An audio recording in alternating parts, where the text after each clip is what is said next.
जय गुरुदेव। प्रेमी भाई बहनों, इस दुनिया में हमारे 3 दोस्त हैं। और कौन अपना दोस्त है?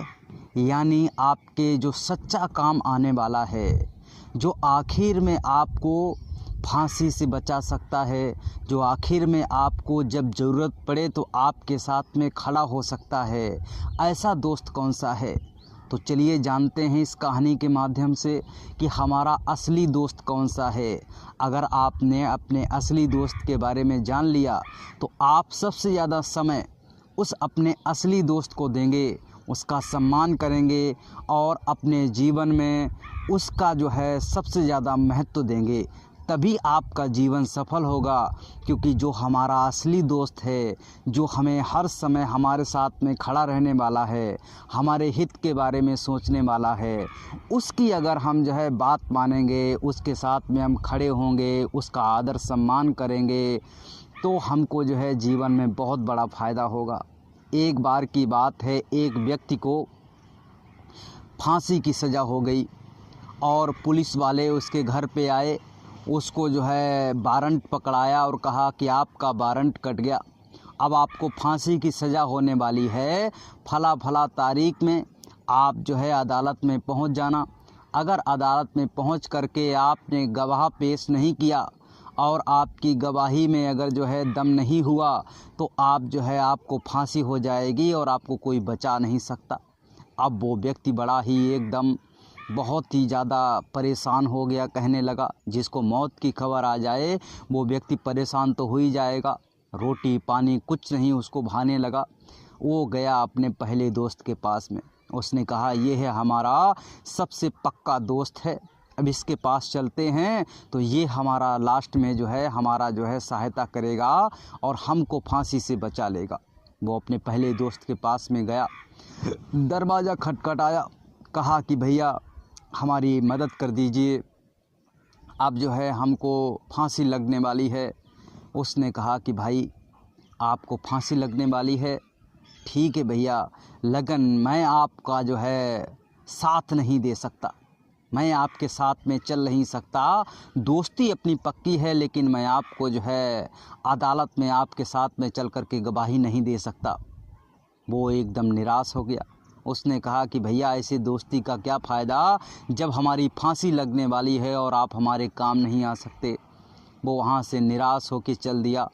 फिर उसके दिल में एक बात आई कि हमारे अभी 2 दोस्त बकाया हैं, चलो अपने दूसरे दोस्त के पास में चलते हैं, हो सकता है वहाँ से मुझे मदद मिल जाए। वो अपने दूसरे दोस्त के पास में पहुँचा, दरवाज़ा खटखटाया और वो अंदर से आया। दूसरे दोस्त ने निकल करके कहा, हाँ भाई बताओ क्या बात है। कहने लगे कि भैया ऐसा है, मुझे फांसी की सज़ा हो गई। अब जब मुझे फांसी की सज़ा हो गई है तो मुझे उससे बचाने के लिए आपको हमारे साथ में अदालत में चलना पड़ेगा और अदालत में केवल गवाही देनी है कि ये हमारा पक्का दोस्त है। इस तरीके से अगर आप गवाही दोगे तो हमारी फांसी टल जाएगी। दूसरे दोस्त ने कहा, ठीक है भैया, दोस्ती तो पक्की है, मगर मैं आपको अदालत में अंदर नहीं जाऊंगा। अदालत तक तो ले जा सकता हूं, लेकिन अदालत में अंदर नहीं जाऊंगा। फिर वो निराश होकर के उसके दरवाजे से भी लौट आया, यानी अपने दूसरे दोस्त के दरवाजे से भी निराश होकर के लौट आया। कहने लगा कि बताइए, आप जो है अगर दरवाजे तक जा सकते हैं, अदालत तक जा सकते हैं और मुझे अंदर में जाकर गवाही नहीं दे सकते तो क्या लाभ? इससे कोई भी लाभ होने वाला नहीं। अब वो निराश चला जा रहा था, रोता हुआ, क्योंकि फांसी लगने वाली थी। उसको ख्याल आया कि भी तीसरा दोस्त बकाया है। वो वहाँ से चला और अपने तीसरे दोस्त के पास में पहुँचा और जाकर के दरवाज़ा खटखटाया। जैसे ही दरवाज़ा खटखटाया, अंदर से दोस्त निकल कर के आया। दोस्त कहने लगा कि कहो क्या हाल है, इतने मुरझाया हुआ चेहरा क्यों है, आँखों में आंसू क्यों हैं? कहने लगे कि हमारे घर पे ये देखिए सम्मन आया है और उसने कहा है आपको जो है फांसी की सज़ा लगने वाली है। अदालत में कोई गवाह लेकर के आना, नहीं तो आप जो है पकड़े जाओगे और आपको फांसी की सज़ा हो जाएगी। कहा कि आप चिंता मत कीजिए, अदालत में गवाही देनी है ना, कि हाँ गवाही देनी है, तो आप चिंता मत कीजिए। कौन सी तारीख है, बता दिया कि फला फला तारीख है, जाओ उस तारीख में मैं आपको वहीं पे मिलूँगा, अदालत में ही अंदर में मिलूँगा, और आपको कोई भी चिंता करने की आवश्यकता नहीं, समय से पहले मैं पहुँच जाऊँगा। कहने लगे कि ठीक है। तीसरे दोस्त ने कहा कि भाई आप जाइए, और जाकर के आपको कुछ भी दिक्कत परेशानी नहीं होगी, मैं वक्त से पहले अदालत में पहुंच जाऊंगा। अब वो दोस्त था, थोड़ा उसमें आराम मिला अपने दिल में उसको। उसने कहा चलो कम से कम तीसरा दोस्त मेरे साथ में खड़ा होने के लिए तैयार है, हमारी गवाही देने के लिए तैयार है। और वो जाकर के कहाँ पहुंच गया, जाकर के वहाँ पहुंच गया अदालत में। अब अदालत लगी हुई थी, सामने जज बैठा था, नीचे वकील बैठे थे, जनता बैठी हुई थी। जैसे ही उनका नंबर आया और वो व्यक्ति जैसे ही कटघरे में खड़ा हुआ, वैसे ही पीछे से एकदम आवाज़ आई खट खट जूतों की, और सामने से कोई चलता हुआ नज़र आया। सामने से जो जज बैठा हुआ था एकदम उठ कर के खड़ा हो गया, सारे वकील खड़े हो गए, सारी जनता खड़ी हो गई, और जज ने आगे से प्रणाम किया। अब जैसे ही प्रणाम किया तो सारे भौचक्के रह गए कि ये व्यक्ति कौन है। उस व्यक्ति ने सामने से आकर के कहा कि भाई ये हमारा आदमी है और इसको छोड़ दीजिए, इसने कोई भी गुनाह नहीं किया। अब जैसे ही ये बात आई कि इसने कोई भी गुनाह नहीं किया, वैसे ही क्या हुआ, वो जो है व्यक्ति देखता रह गया कि ये हमारा ही दोस्त है। और इसको देख करके बड़े बड़े जज, वकील और जनता सब जो है खड़ी हो गई, इसको नमन कर रही है।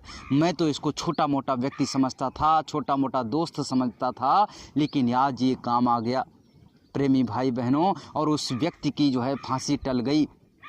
ऐसे ही हमारे आपके जीवन में सबसे बड़ी दिक्कत और परेशानी कहाँ पे होती है कि हम लोगों ने जो है, जो 3 दोस्त हमारे हैं उसमें से दो दोस्त हैं, उनको हमने पूरा समय दे रखा है, लेकिन हमारा जो तीसरा दोस्त है, जो हर वक्त हर क्षण हमारा साथ देता है और आखिर में भी हमारा साथ देगा, उसको हमने जो है छोड़ दिया। उसके बारे में हम जान नहीं रहे, उसके बारे में हम समझ नहीं रहे। ये हमारी सबसे बड़ी गलती है। सबसे पहला दोस्त हमारा है पैसा।